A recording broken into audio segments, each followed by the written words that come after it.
आज हम डिस्कस करेंगे क्लास 11th के केमिस्ट्री का क्वेश्चन पेपर। जो हमारे पास ये पेपर है ये फाइनल एग्ज़ाम का पेपर है जिसमें पूरा कंप्लीट सिलेबस होगा। हमें अभी जो रिवीजन करना है वो सिर्फ हाफ ईयरली एग्ज़ाम के लिए करना है, जिसमें कि स्टार्टिंग के 4 चैप्टर्स हमारे आएंगे।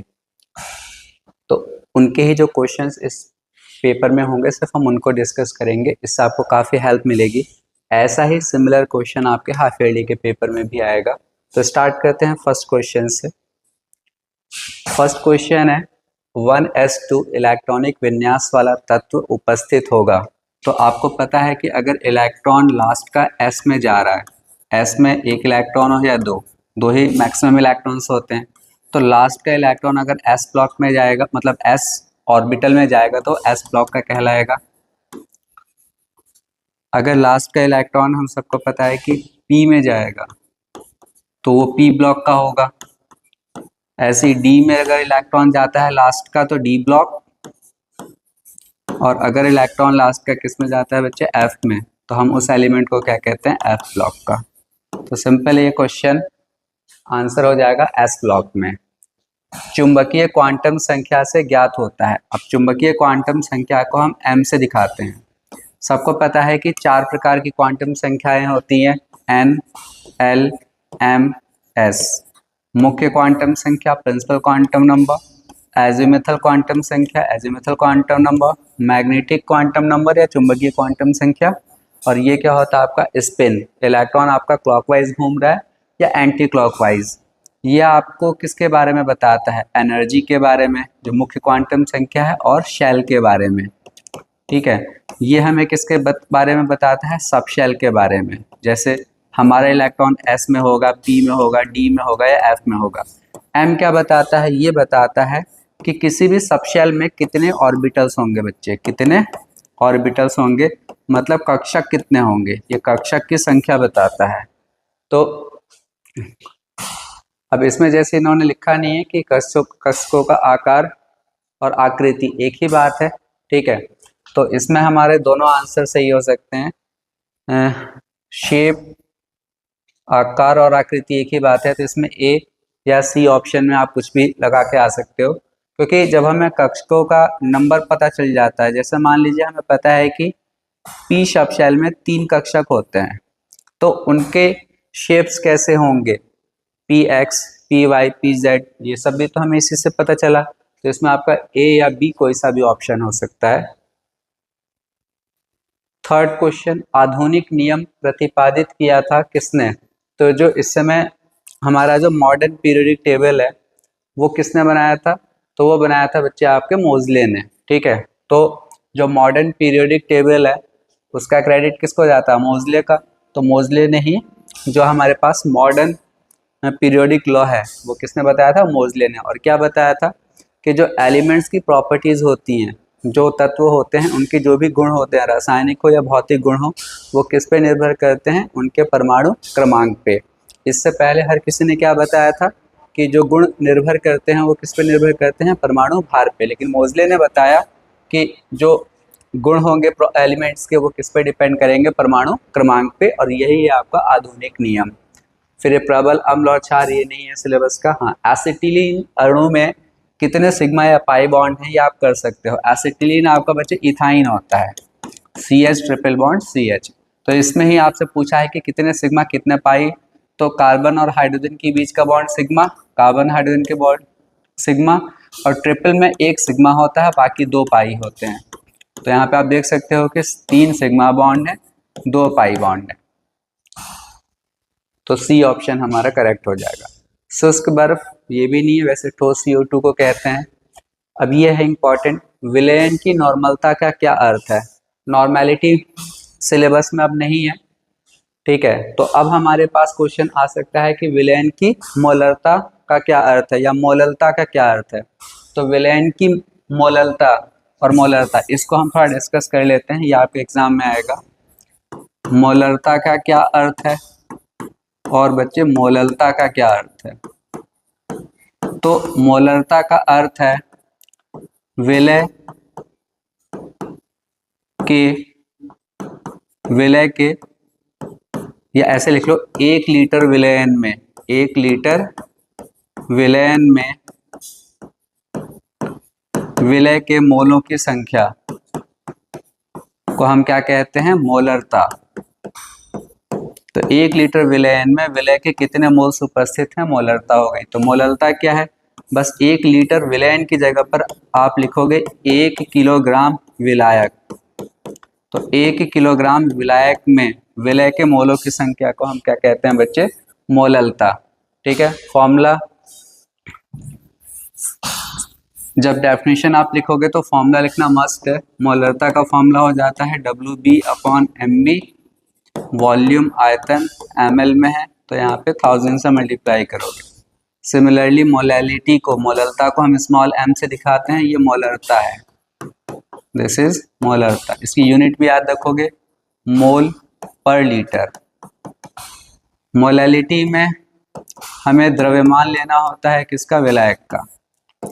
मोल्स तो अभी भी होंगे विलय के, लेकिन यहाँ पे V की जगह पर यहाँ पे WA आ जाएगा। A का मतलब विलायक का द्रव्यमान। तो ये दोनों फॉर्मूला लिखोगे। अब मोलैलिटी की या मोललता की यूनिट क्या होगी बच्चे? मोल पर kg। फिर ये तो मैंने आपको वैसे ही समझा दिया, ये क्वेश्चन नहीं करना था, तो इससे रिलेटेड जो क्वेश्चन आ सकते थे। मुख्य क्वांटम संख्या क्या होती है बच्चे? तो मुख्य क्वांटम संख्या क्या होती है? जो प्रिंसिपल क्वांटम नंबर होता है, ठीक है, उसे हम कहते हैं मुख्य क्वांटम संख्या। और ये इलेक्ट्रॉन का, ये हमें क्या बताता है कि इलेक्ट्रॉन की ऊर्जा कितनी होगी।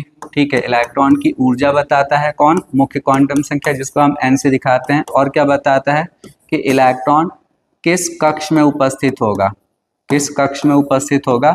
मतलब प्रिंसिपल क्वांटम नंबर या मुख्य क्वांटम संख्या हमें इलेक्ट्रॉन की ऊर्जा और इलेक्ट्रॉन किस कक्ष में उपस्थित होगा ये बताता है। बस इतना काफी है, लिख के आ जाओगे। समस्थानिक से आप क्या समझते हैं? समस्थानिक क्या होते हैं? आइसोटोप, ऐसा एलिमेंट जिनका एटॉमिक नंबर सेम होता है, मतलब परमाणु क्रमांक सेम होगा, परमाणु भार अलग होगा। 1h1, 1h2, 1h3 या हाइड्रोजन के समस्थानिक है। ऐसे कार्बन के होते हैं आपके 3, 6, 6, 6, 12, 13, 14। तो एटॉमिक नंबर सेम है, एटॉमिक मास परमाणु द्रव्यमान अलग है, ऐसे को हम समस्थानिक कहते हैं। अब्बाउ का नियम, अब्बाउ का नियम, हुर्ट्ज का नियम और पॉली का, ये तीनों इंपॉर्टेंट है। यहाँ पे अब्बाउ का नियम पूछा है, तो अब्बाउ का नियम क्या होता है कि जब भी हम किसी तत्व में इलेक्ट्रॉन्स को भरते हैं या इलेक्ट्रॉनिक विन्यास करते हैं, तो पहले इलेक्ट्रॉन उस कक्षक में जाता है जिसकी ऊर्जा निम्न होती है, जिसकी ऊर्जा कम होती है। फिर इलेक्ट्रॉन उस कक्ष में जाता है जिसकी ऊर्जा अधिक होती है, इसे हम कहते हैं अब्बाउ का नियम। फिर ये नहीं है,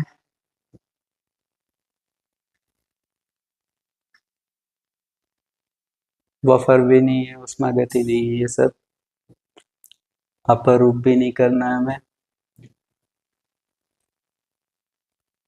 ये क्वेश्चन है, देखो 3m NaCl विलयन का घनत्व कितना है? 1.25 ग्राम प्रति मिलीलीटर। इस विलयन की मोललता का परिकलन कीजिए। अब आप देखो क्वेश्चन कितना इंपॉर्टेंट है। 3m, कैपिटल M बता रहा है कि ये मोलरता है बच्चे। क्या है ये? मोलरता। और मोलरता क्या होती है? मतलब 3 मोल्स उपस्थित हैं। जो भी है तुम्हारा विलय, उसके कितने मोल्स हैं? 3। कैसे पता चल गया? 3m मतलब मोल्स, विलय के 3 मोल्स हैं किसमें? 1 लीटर विलयन में। ये सारी बातें हमें सिर्फ और सिर्फ कहाँ से पता चली? मोलरता से। और जो विलय है वो भी पता चल चुका है हमें, NaCl है, देख लो दे रखा है। अब कहा, और ये जो भी विलयन है इसका आपको घनत्व दे दिया, डेंसिटी दे दी 1.25 ग्राम पर ml। आपसे पूछ रहे हैं कि इसकी मोललता निकालो। अब मोललता का फॉर्मूला आपको पता है, WB/MB into WA gram into 1000। अब बच्चे जरा ध्यान से समझना, ये जो चीज होती है WB/MB, ये क्या होता है? ये विलय के मोल्स होते हैं। विलय के मोल्स को हम ऐसे लिखते हैं WB/MB। तो अगर पहले से ही मुझे पूरी बात पता है, WB/MB मोल्स हैं, मोल्स की संख्या ऑलरेडी मुझे पता है, तो मैं इस पूरे की जगह पे 3 लिख दूंगा। कैसे? WB/MB ये विलय के मोल्स हैं, और विलय के मोल्स पहले से ही पता चल चुके हैं मोलरता से कि विलय के 3 मोल्स उपस्थित है, 3 लिख दिया। तो ये तो पूरा हट गया, इसकी जगह पर 3 आ गया। अब आपको ये चाहिए, जो विलायक है उसका द्रव्यमान चाहिए, तो वो कैसे निकालोगे? अब ध्यान से समझो। आपको पता है कि पूरे विलयन का आयतन कितना है, 1 लीटर। विलयन का आयतन पता है, कैसे पता आयतन, मोलरता मतलब आयतन 1 लीटर ही है, तो विलयन का आयतन है 1 लीटर। ठीक है, अब मुझे अगर विलयन का द्रव्यमान निकालना है बच्चे, तो द्रव्यमान का फॉर्मूला क्या होता है, आयतन इंटू घनत्व। कैसे, घनत्व का फॉर्मूला होता है द्रव्यमान बटे आयतन। तो आयतन और घनत्व को गुणा कर दोगे तो द्रव्यमान आ जाएगा। आयतन तो हमें पता ही है 1 लीटर, उसे मिलीलीटर में कर लो, 1 लीटर में मिलीलीटर हो गया 1000, और घनत्व कितना दे रखा था ये 1.25। तो यहाँ से देखो आपको मिल गया 1250 ग्राम। ये आ गया द्रव्यमान। किसका द्रव्यमान आ गया बच्चे, ये पूरे विलयन का आया है। लेकिन क्या आपको विलयन का द्रव्यमान चाहिए, बिल्कुल भी नहीं, हमें सिर्फ और सिर्फ विलायक का चाहिए। तो वो कैसे निकालोगे, देखो मोल निकालने का फॉर्मूला होता है बच्चे WB/MB। विलय के मोल्स कितने हैं, 3। दिया हुआ द्रव्यमान मतलब विलय का इसमें द्रव्यमान कितना होगा वह कैसे निकालूंगा, NaCl का मोलर मास तो हम फॉर्मूले से निकाल सकते हैं। Na का होता है बच्चे कितना 23 और Cl का 35.5, तो ऐड करोगे 58.5 हो जाएगा। इसके से गुणा कर दो, WB आ जाएगा, कितना आ जाएगा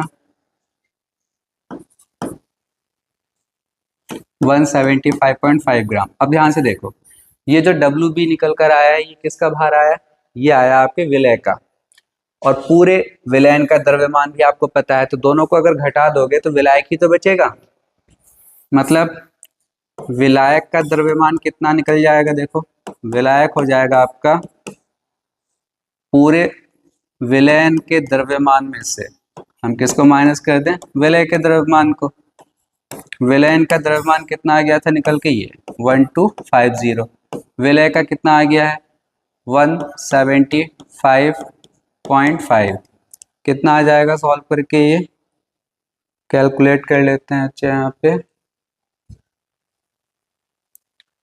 तो देखो 1250 माइनस 175.5, तो ये आ गया आपका 1074.5 ग्राम।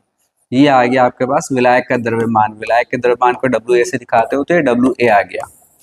अब इसका आप इस्तेमाल करोगे मोलरता निकालने के लिए। कैसे, मोलरता का फॉर्मूला जब भी हमने लिखा था, क्या लिखा था, WB/MB, WA ग्राम में अगर ये है तो इंटू 1000। फिर मैंने आपसे कहा था कि इस पूरे की जगह पर तो हम 3 लिख लेंगे, क्वेश्चन में दे ही रखा है। ये हमने अब निकाल ही लिया, कितना 1074.5 ग्राम में लिया है, तो ऊपर 1000 रहेगा। अब इसको इससे गुणा कर दो तो ये 3000 हो जाएगा, और उसको भाग कर देंगे हम, तो 3000 को भाग कर देंगे 1074.5 से, तो ये आ गया बच्चे 2.79। तो मोलैलिटी आ गई 2.79 मोल पर केजी। तो ये आपका आंसर है। तो पहले हमने क्या किया, पहले हमने पूरे विलयन का द्रव्यमान निकाला वॉल्यूम और डेंसिटी को मल्टीप्लाई करके। फिर हमने किसका द्रव्यमान निकाला, विलय का। फॉर्मूला लगाया मोल्स वाला W/M, तो वहां से W आ गया। दोनों को सब्ट्रैक्ट करके माइनस करके विलायक का द्रव्यमान, फिर विलायक के द्रव्यमान को हमने फॉर्मूले में पुट कर दिया। ये मोस्ट इंपॉर्टेंट क्वेश्चन है, जरूर कर लेना आप लोग, वरना ऐसा कोई क्वेश्चन जरूर आएगा एग्जाम में। नेक्स्ट क्वेश्चन देखो, सोडियम सल्फेट में उपस्थित विभिन्न तत्वों के द्रव्यमान प्रतिशत की गणना कीजिए। ऐसा भी कोई ना कोई क्वेश्चन आने के पूरे चांस हैं। Na2SO4, इसमें कौन कौन से तत्व हैं बच्चे, सोडियम है, सल्फर है, ऑक्सीजन है। आपसे कहा जा रहा है सोडियम का परसेंटेज निकालो, इसमें सल्फर का निकालो और ऑक्सीजन का निकालो। तो किसी भी यौगिक में जब अलग अलग तत्वों के प्रतिशत निकालने होते हैं तो पहले आप पूरे यौगिक का भार निकाल लेते हो। सोडियम कितने हैं इसमें 2, और एक सोडियम का होता है बच्चे 23, प्लस एक सल्फर है 32, प्लस कितना ऑक्सीजन है 4, और एक ऑक्सीजन का कितना होता है 16। ये कितना आ जाएगा 46, 32, 64, कितना आ जाएगा ये 6 2 8 4 12 2 1, 142, इतना ही आएगा।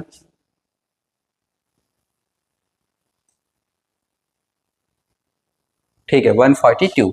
तो इस पूरे का द्रव्यमान आ गया 142 ग्राम ले लो। अब क्या है, अब आपको परसेंटेज सोडियम का निकालना है, तो टोटल चीज तो नीचे ही लिखोगे आप, इसमें सोडियम कितनी बार है, 2 बार। या सोडियम का भार टोटल कितना है 46, तो ऊपर 46 इंटू 100 कर दोगे, सोडियम का परसेंटेज आ जाएगा। कैसे, टोटल यौगिक का भार नीचे, ऊपर जिस तत्व का तुम परसेंटेज निकाल रहे हो वो तत्व उस यौगिक में कितने ग्राम है, देखो 23 इंटू 2, तो इसे सॉल्व कर लोगे। ऐसे जब आप सल्फर का निकालोगे तो सल्फर तो अकेला ही है और इसका भार कितना था 32, तो ऊपर 32 नीचे कितना आएगा, फिर से 142 इंटू 100 कर दोगे, ये सल्फर का प्रतिशत आ जाएगा। जब ऑक्सीजन का निकालोगे तो ऑक्सीजन कितने थे 64, 16 मत कर देना, जितना ऑक्सीजन है उस पूरे का भार लेना है, फिर नीचे 142 इंटू 100।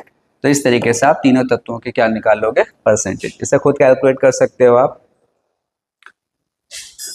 फिर ये सब ऑर्गेनिक के ही क्वेश्चन है। ये आ गया। फिर वेस्पर सिद्धांत को समझाइए, इसके आधार पर H2O की ज्योमेट्री की विवेचना कीजिए। तो आप सबको पता है कि VSEPR theory, valence shell electron pair repulsion theory, ये क्या कहती है कि कोई भी यौगिक जो होता है ना, उसका जो सेंट्रल एलिमेंट होता है, जैसे H2O का हम एग्जाम्पल लेके समझाते हैं, इसमें 2 प्रकार के इलेक्ट्रॉन्स होंगे ऑक्सीजन के पास में। एक जिन्होंने बॉन्ड बना लिए हैं उससे आप कहोगे बॉन्ड पेयर ये, और जो इलेक्ट्रॉन अभी भी इसके पास में बचे हुए हैं वो कहलाते हैं lone pair. Lone pair, bond pair, sorry ये बॉन्ड पेयर। तो इसमें आप सबसे पहले अगर जल के अंदर आप लोन पेयर और बॉन्ड पेयर खुद निकालोगे तो कैसे निकालोगे, अब देखो कैसे। आपको नहीं पता तो आपको इतना तो पता है ना कि ऑक्सीजन के बाहरी कोश में इलेक्ट्रॉन्स कितने होते हैं बच्चे, 6, ठीक है। इन 6 इलेक्ट्रॉन्स में से इसने हाइड्रोजन के साथ 2 बॉन्ड बनाए हैं, तो 6 इलेक्ट्रॉन्स में से 2 इलेक्ट्रॉन तो इसने यूज कर लिया होंगे बॉन्ड बनाने में। 2 इलेक्ट्रॉन कहाँ पे यूज हो गए, बॉन्ड बनाने में। तो बचे कितने, 4। ये जो 4 इलेक्ट्रॉन्स होंगे जोड़े में कितने बन जाएंगे, 2। तो 2 तो लोन पेयर होंगे इस पे, ठीक है। और क्योंकि 2 बॉन्ड बना रखे हैं तो इसमें टोटल बॉन्ड भी 2 पेयर से ही होंगे। और ये जो 2 लोन पेयर्स हैं इसे आप ऐसे दिखाते हो, एक पेयर दूसरा पेयर। तो इसको अगर अब हम सही से बनाते हैं, देखो तो ऑक्सीजन का 1 इलेक्ट्रॉन यहाँ पर, एक यहाँ पे, 2 इस्तेमाल हो गए, बच्चे कितना भी 4, उनको पेयर्स में से दिखाओगे 1 2 3 4, ऐसे समझ लो एक पेयर ये एक पेयर ये, ठीक है। अब इसको भी आप ऐसे मत दिखाओ, इसको आप ऑर्बिटल्स में दिखाओ, एक इलेक्ट्रॉन का जोड़ा और दूसरा। इसमें जो इलेक्ट्रॉन्स हैं ये वाले, अब आप ध्यान से समझो, ये जो इलेक्ट्रॉन्स हैं एक जोड़ा और ये पेयर, ये बॉन्ड वाले पेयर्स हैं क्योंकि ये बॉन्ड के अंदर है। और ये जो इलेक्ट्रॉन्स आपको दिख रहे हैं जिनका बॉन्ड में यूज नहीं हुआ, ये है लोन पेयर। तो कितने लोन पेयर हैं यहाँ पे, 2 लोन पेयर। कितने बॉन्ड पेयर हैं, 2 बॉन्ड पेयर। अब होगा क्या, ये लोन पेयर एक दूसरे को रिपेल करेंगे, प्रतिकर्षण देंगे। यही कहा गया था वेस्पर थ्योरी में कि सबसे ज्यादा जो रिपल्सन होता है वो लोन पेयर का होता है, फिर लोन पेयर का, बॉन्ड पेयर का, और सबसे कम होता है बॉन्ड पेयर का। तो बच्चे देखो, इस ऑक्सीजन का जो यहाँ पे हाइब्रिडाइजेशन है वो है sp3, और sp3 में एंगल होना चाहिए 109 डिग्री, ठीक है, 25 मिनट। लेकिन यहाँ पे ये जो 2 लोन पेयर हैं पहले एक दूसरे को प्रतिकर्षण देंगे, फिर ये वाला इसको जब प्रतिकर्षण देगा तो ये नीचे की तरफ झुक जाएगा, ये इसको प्रतिकर्षण देगा, ये भी नीचे झुक जाएगा। तो ये जो एंगल है ना ये कम होकर 104 डिग्री, या कुछ बुक्स में 105 डिग्री दे रखा है, हो जाता है, ठीक है। तो आपको मेनली समझाना क्या है कि जल में 2 लोन पेयर हैं, 2 बॉन्ड पेयर हैं, ये एक दूसरे को वेस्पर थ्योरी के अकॉर्डिंग प्रतिकर्षण देते हैं, जिसकी वजह से ऑक्सीजन का जो बॉन्ड एंगल होता है वो कम हो जाता है, ठीक है। और इस शेप को हम बोलते हैं बच्चे वी शेप, बेंट मतलब मुड़ा हुआ, वी शेप, ये वी बन गया, देखो ये, ठीक है। ऐसे ही आप अमोनिया का भी समझा सकते हो। अमोनिया में नाइट्रोजन के पास में 1 लोन पेयर होता है, 3 बॉन्ड पेयर, तो वहां पे भी एंगल कम होके 109 से 107 पहुंच जाता है। ये देखा गया है कि 1 लोन पेयर जो है ये 2 या 2.5 डिग्री एंगल कम करता है। तो अगर 2 लोन पेयर है तो एंगल कितना कम होगा, 1 लोन पेयर अगर 2 डिग्री एंगल कम कर रहा है तो 2 लोन पेयर कितने कम करेंगे, 4 डिग्री, ठीक है, या 5 डिग्री। मतलब 1 लोन पेयर अगर तुम 2 डिग्री मानोगे तो टोटल 4 डिग्री एंगल कम होगा। और अगर हम मानते हैं कि 1 लोन पेयर 2.5 डिग्री एंगल कम करता है तो एंगल कितना कम हो जाएगा, 5। तो ये थोड़ा सा कंफ्यूजन है, बट इसमें कोई मार्क्स नहीं कटेगा आपका। आप 105 लिख के आ जाओगे या 104 डिग्री वाटर का एंगल, तो आपको मार्क्स मिलेंगे। ऐसे ही अमोनिया में नाइट्रोजन का एंगल होना कितना चाहिए, हाइब्रिडाइजेशन sp3, तो एंगल वही होना चाहिए 109 डिग्री 25 मिनट्स, लेकिन एक लोन पेयर की वजह से एंगल देखा गया 107 हो जाता है, तो कितना कम हो गया, 2 डिग्री या 2.25 डिग्री कम हो गया। तो यही है आपका वेस्पर थ्योरी के अकॉर्डिंग। तो वेस्पर थ्योरी में पहले आप समझाओगे क्या, 5 नंबर का क्वेश्चन अगर है तो पहले आप वेस्पर थ्योरी के पूरे पॉइंट्स लिखोगे कि इस थ्योरी के अकॉर्डिंग जो भी हमारा यौगिक होता है उसमें जो सेंट्रल एलिमेंट होता है केंद्रीय परमाणु, उसके चारों तरफ 2 प्रकार के इलेक्ट्रॉन्स होते हैं, पहला आपका बॉन्ड पेयर और दूसरा लोन पेयर, ये समझा दिया। फिर आप बताओगे कि ये बॉन्ड पेयर और लोन पेयर एक दूसरे को प्रतिकर्षण देते हैं जिसकी वजह से मॉलिक्यूल का जो शेप है वो थोड़ा सा बदल जाता है। फिर थर्ड पॉइंट में समझाओगे कि लोन पेयर का रिपल्सन सबसे ज़्यादा होता है, फिर लोन पेयर बॉन्ड पेयर का, फिर बॉन्ड पेयर का, ये वाला पार्ट लिख दोगे। और चौथे पॉइंट में आप समझाओगे कि इन प्रतिकर्षण के बाद जो मॉलिक्यूल के जो एंगल है या जो उसका शेप है वो नॉर्मल शेप से थोड़ा सा परिवर्तित हो जाएगा। ठीक है, फिर लास्ट क्वेश्चन है हमारे पास इसमें, sp sp2 और sp3 संकरणों को समझाना है। ठीक है, तो आपको सिंपल पता है कि sp संकरण आप किस में लेते हो, BeCl2 में। जब एक s ऑर्बिटल एक p ऑर्बिटल के साथ मिक्स होता है तो उसे हम sp संकरण कहते हैं। BeCl2 इसका एग्जाम्पल है, ऐसे दिखा दोगे।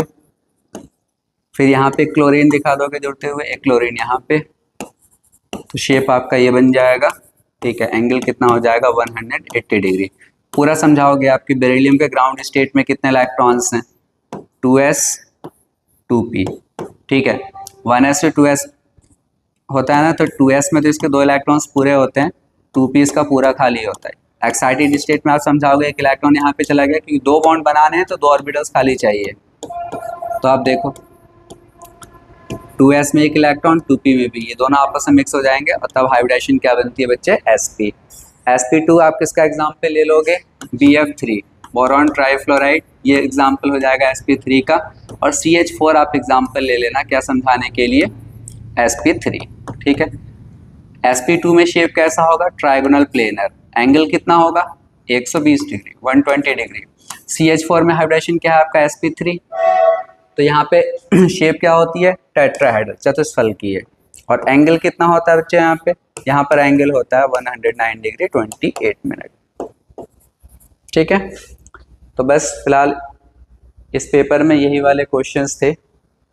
तो आपको एक रफ आइडिया मिल गया होगा कि हाइब्रिडेशन के क्वेश्चन तो इंपॉर्टेंट है, आने ही आने। वैसे इसमें एक क्वेश्चन नहीं था MOT का, वो भी मैं आपको समझा देता हूँ, मॉलिक्यूलर ऑर्बिटल थ्योरी।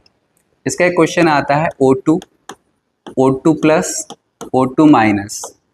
ठीक है, इनको आप स्टेबिलिटी स्थायित्व के बेसिस पर अरेंज करो, और स्टेबिलिटी जो आप बताओगे बॉन्ड ऑर्डर के बेसिस से बताओगे, मतलब जिसका बॉन्ड ऑर्डर सबसे अधिक होता होगा वो सबसे स्थायी है, और जिसका बॉन्ड ऑर्डर कम वो कम स्थायी। तो आप O2 का बॉन्ड ऑर्डर निकालोगे इससे, sigma 1s anti bonding, sigma 2s anti bonding. ठीक है, फिर सिग्मा 2pz पाई 2px पाई 2py, ऑक्सीजन में सिग्मा 2pz पहले आ जाता है, फिर पाई 2px पाई 2py एंटी बॉन्डिंग, और लास्ट में होता है आपका सिग्मा 2pz एंटी बॉन्डिंग। ये मैंने बताया था ऑक्सीजन के लिए होता। अब इसमें इलेक्ट्रॉन आप भरोगे, O2 में कितने इलेक्ट्रॉन होंगे टोटल, 16, 2 ऑक्सीजन है, एक ऑक्सीजन पे 8, तो दोनों को मिला के 16। अब इलेक्ट्रॉन भर दो आप इसमें, देखो 2 4 6 8 10 12 14 15 16। बॉन्ड ऑर्डर निकालोगे, फॉर्मूला पता है आपको NB minus NA, bonding minus anti bonding, इसे सब हटा देते हैं। तो बॉन्ड ऑर्डर कितना आ जाएगा, देखो आपका निकल कर, बॉन्डिंग में कितने इलेक्ट्रॉन्स हैं, स्टार वाले एंटी बॉन्डिंग होते हैं, ये बॉन्डिंग है, बॉन्डिंग 4 6 8 10 इलेक्ट्रॉन बॉन्डिंग में है। ठीक है, एंटी बॉन्डिंग में स्टार वाले 2 4, ये भी 5 और ये 6, 4 को 2 से भाग करोगे 2, तो ऑक्सीजन में क्या आ गया बच्चे, डबल बॉन्ड। ठीक है, तो O2 का हमने बॉन्ड ऑर्डर निकाल लिया। अब O2 प्लस का निकाल लो, O2 प्लस में इलेक्ट्रॉन्स कितने होंगे, 15, प्लस चार्ज का मतलब 1 इलेक्ट्रॉन कम हो गए। O2 में 16 इलेक्ट्रॉन्स थे, O2 प्लस में कम हो गए 15। जब आप 15 इलेक्ट्रॉन इससे भरोगे तो बस यहाँ पे इलेक्ट्रॉन नहीं आएगा, यहीं तक भरोगे आप। ठीक है, वो अलग से कर लोगे, मैं नहीं कर रहा। तो बॉन्ड ऑर्डर निकालोगे तो देखो क्या आएगा, बॉन्डिंग में तो फिर से आपके उतने ही इलेक्ट्रॉन्स है जितने पहले थे 10, एंटी बॉन्डिंग से एक इलेक्ट्रॉन कम हुआ है, एंटी बॉन्डिंग में पहले 6 थे अब 5 हो गया, 10 माइनस 5 5 अपॉन 2 2.5। तो यहाँ का बॉन्ड ऑर्डर है O2 प्लस का 2.5 बॉन्ड ऑर्डर, कितना है 2.5 इस O2 प्लस का। इसको कैसे दिखाओगे, डबल बॉन्ड डैश डैश करके, ये 2.5 बॉन्ड हो गया। थर्ड निकाल लोगे आप O2 माइनस का, इसमें इलेक्ट्रॉन्स कितना होंगे 17, O2 में 16 माइनस का मतलब एक बढ़ गया। तो जब आप इलेक्ट्रॉन भरोगे तो क्या होगा, 16 तक तो यहाँ पे था, एक इसमें और आ जाएगा एंटी बॉन्डिंग में, तो बॉन्ड ऑर्डर तब कितना आएगा हाफ। बॉन्डिंग में अभी भी आपके कितने हैं 10, एंटी बॉन्डिंग में 7 हो गए, 3 बचेगा, 2 से भाग करोगे 1.5। तो सबसे ज़्यादा स्थायी कौन होगा O2 प्लस, क्योंकि इसका बॉन्ड ऑर्डर सबसे अधिक था कितना 2.5। उसके बाद में कौन स्थायी होगा O2, क्यों बॉन्ड ऑर्डर कितना था 2। और सबसे कम स्थायी कौन सा है O2 माइनस, इसका बॉन्ड ऑर्डर कितना है 1.5। तो ये जैसा ऑक्सीजन का क्वेश्चन है, ऐसे ही बच्चे आपके एग्जाम में क्वेश्चन आ सकता है N2 प्लस और N2 माइनस। अब मैं यहाँ पे एक चीज़ आपको बता देता हूँ, N2 का बॉन्ड ऑर्डर सबको पता है कितना आता है निकलकर 3 आता है, ठीक है। N2 प्लस और N2 माइनस, इसका जब आप बॉन्ड ऑर्डर निकालोगे, कर लेते हैं इसे भी। तो देखो पहले इसका लिख लो, sigma 1s anti bonding, sigma 2s anti bonding, इसमें पाई 2px और पाई 2py सिग्मा 2pz से पहले लिखा जाता है, ठीक है। फिर अब इनके एंटी बॉन्डिंग लिख लो, पाई 2px पाई 2py एंटी बॉन्डिंग और सिग्मा 2pz एंटी बॉन्डिंग। देखो N2 में आपको पता है कि इलेक्ट्रॉन्स कितने हैं 14, N2 प्लस में 13, N2 माइनस में 15, ठीक है। प्लस का मतलब एक कम, माइनस का मतलब एक ज़्यादा। आप पहले 14 इलेक्ट्रॉन्स फिल करो इसमें और उसका बॉन्ड ऑर्डर निकालो। तो देखो 2 4 6 8 10 12 टू 14, आ गए 14 इलेक्ट्रॉन्स। तो बॉन्ड ऑर्डर कितना आएगा। एक और बात बता दूं आपको, वो ऑलरेडी मैं पहले लेक्चर में समझा चुका हूं कि अगर एक इलेक्ट्रॉन भी अनपेयर्ड होता है ना, जब हम भरते हैं और एक भी इलेक्ट्रॉन अनपेयर्ड बच जाता है, तो वो पूरा मॉलिक्यूल आपका पैरामैग्नेटिक बन जाता है, अनुचुंबकीय। और जिसमें सारे इलेक्ट्रॉन्स पेयर्ड होते हैं वो प्रतिचुंबकीय, डाईमैग्नेटिक, ठीक है। सारे पेयर्ड तो डाईमैग्नेटिक। इसका भी क्वेश्चन एग्जाम में आता है, तो इसको भी मैं यहीं से समझा दूंगा आपको। O2 आपका पैरामैग्नेटिक होता है और O2 माइनस वो भी होता है, O2 प्लस, सारे पैरामैग्नेटिक होते हैं। इसमें देखो नाइट्रोजन में अब पहले बॉन्डिंग माइनस एंटी बॉन्डिंग लिख लिया फॉर्मूला आपने, अब इसमें वैल्यूज पुट करते हैं। बॉन्डिंग में कितने इलेक्ट्रॉन्स हैं 2 4 6 8 10, ये सब बॉन्डिंग में है। एंटी बॉन्डिंग में कितने हैं 2 और 2 4, कितना आएगा 6 अपॉन 2 3। तो बॉन्ड ऑर्डर कितना आ गया N2 का 3, और N2 कैसा है बच्चे डाईमैग्नेटिक, कैसे सारे इलेक्ट्रॉन्स पेयर्ड हैं आप देख सकते हो। चलो अब हम N2 प्लस का निकालते हैं। तो ज़्यादा कुछ नहीं करना है, एक इलेक्ट्रॉन आपको कम करने हैं। तो आपको पता है कि यहाँ पर जहाँ पे सिग्मा 2pz में 2 इलेक्ट्रॉन से अब एक ही बचेंगे, आप अलग से करोगे, मैं ऐसे ही छोड़ देता हूँ। तो बॉन्डिंग में तब भी बॉन्डिंग से कम हुआ ना, हाँ, तो बॉन्डिंग में अब कितना हो गया इलेक्ट्रॉन्स 9, एंटी बॉन्डिंग में अभी भी 4 है। देखो बॉन्डिंग ये वाला जब इसमें 2 इलेक्ट्रॉन थे तो बॉन्डिंग में कितने थे 10, अब एक कम हो गया, तो बॉन्डिंग में इलेक्ट्रॉन्स कितने बचे 9, एंटी बॉन्डिंग में अभी भी 4 है। 9 माइनस 4 5 अपॉन 2 2.5। तो आप देखो N2 प्लस का बॉन्ड ऑर्डर आ गया 2.5। आप N2 माइनस का निकालोगे तो कितना आएगा बॉन्ड ऑर्डर। तो N2 माइनस में आप समझ गए होगे इलेक्ट्रॉन्स कितने आएंगे, N2 माइनस में इलेक्ट्रॉन्स कितना होगा 15। ये तो ऑक्सीजन O2 प्लस के जैसा ही हो गया, 2.5 ही आएगा देखोगे तो आप। तो अब इलेक्ट्रॉन भर लो पहले 15, 2 4 6 8 10 12, इसमें फिर से 14 हो जाएंगे, एक इलेक्ट्रॉन यहाँ पर आ जाएगा आपका 15। NB माइनस Na करोगे, फिर से इलेक्ट्रॉन्स काउंट करो 2 4 6 8 10, 10 आपके बॉन्डिंग में है। एंटी बॉन्डिंग में कितने हैं बच्चे 2 4, और ये वाला जो आया है एक वो भी एंटी बॉन्डिंग में 5। तो आंसर फिर से कितना आ गया 2.5। तो आप देखो कि N2 माइनस का भी 2.5, N2 प्लस का भी 2.5। तो N2 तो सबसे ज़्यादा स्टेबल है, लेकिन अब इन दोनों में ज़्यादा स्टेबल कौन होगा, दोनों बराबर स्टेबिलिटी के होंगे, नहीं ऐसा नहीं है। बॉन्ड ऑर्डर भले ही दोनों का सेम है, लेकिन ज़्यादा स्टेबल वो होगा जिसमें एंटी बॉन्डिंग में इलेक्ट्रॉन्स कम गए होंगे। एंटी बॉन्डिंग में इलेक्ट्रॉन्स कम जाने का मतलब क्या है, देखो N2 प्लस में जब हमने भरा था तो कितने इलेक्ट्रॉन थे? सिर्फ 13। तो यहां तक भरा था हमने, इसमें कितने इलेक्ट्रॉन थे इसकी जरूरत ही नहीं पड़ी थी, सिग्मा 2pz में 1 था। तो एंटी बॉन्डिंग में इलेक्ट्रॉन्स कितने थे इसके? सिर्फ 4। N2 प्लस वाले की बात बता रहा हूँ। लेकिन जब N2 माइनस वाले को सॉल्व कर रहे हो तो एंटी बॉन्डिंग में इलेक्ट्रॉन्स कितने हो गए? 5। अगर किसी मॉलिक्यूल में इलेक्ट्रॉन्स एंटी बॉन्डिंग में ज्यादा होते हैं तो वो कम स्टेबल होता है। तो यहाँ पर N2 के बाद N2 प्लस ज्यादा स्टेबल होगा और फिर N2 माइनस। कोई पूछता है तो आप बताओगे कि भले ही दोनों का बॉन्ड ऑर्डर सेम है, लेकिन N2 माइनस में इलेक्ट्रॉन कहाँ पे गया है? आखिरी वाला एंटी बॉन्डिंग में, जिसकी वजह से ये कम स्टेबल है। ये हमारा कैसा था बच्चे? डाईमैग्नेटिक, सारे इलेक्ट्रॉन्स पेयर्ड थे। लेकिन N2 प्लस में भी एक इलेक्ट्रॉन अनपेयर्ड था और N2 माइनस में भी एक अनपेयर्ड इलेक्ट्रॉन है। तो ये दोनों के दोनों कैसे हैं? पैरामैग्नेटिक। कैसे हैं ये? पैरामैग्नेटिक। तो ये है आपका MOT के क्वेश्चन। कंफर्म है एक क्वेश्चन आपका 3 to 5 मार्क्स में आएगा, चाहे O2 plus O2 minus O2 का है या N2 plus N2 minus N2 का। इनके डायग्राम बनाने के लिए भी आ सकते हैं, जो मैं ऑलरेडी आपको समझा चुका हूँ। सबसे पहले 1s को 1s से, फिर 2s, फिर 2p, जो इनके मॉलिक्यूलर डायग्राम बनाते हैं।